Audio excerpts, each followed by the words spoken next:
This is a CBS News special report. I'm Anthony Mason in New York. The Labor Department has just released its weekly unemployment numbers.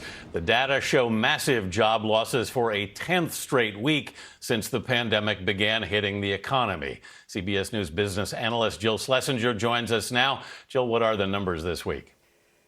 An additional 2.1 Americans filed for unemployment benefits last week. And that puts us up at about 40 million Americans over the course of 10 weeks.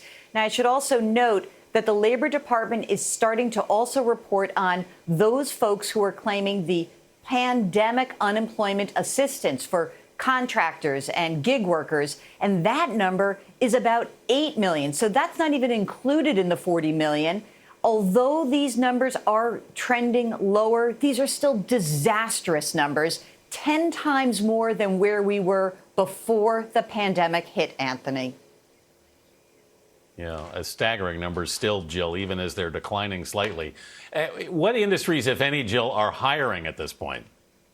Well, we've talked a lot about some of the warehouses that are adding people and the places like Amazon and Target and Walmart. But there is some evidence that we're seeing demand for security guards, senior care workers, people who are online for bankers and mortgage brokers, landscapers, and essential businesses like defense contractors. The problem is that although this is a glimmer of hope, these folks are adding about, say, 3 jobs for every 10 layoffs that are actually going on. So we are still running a huge deficit when it comes to getting workers off the sidelines.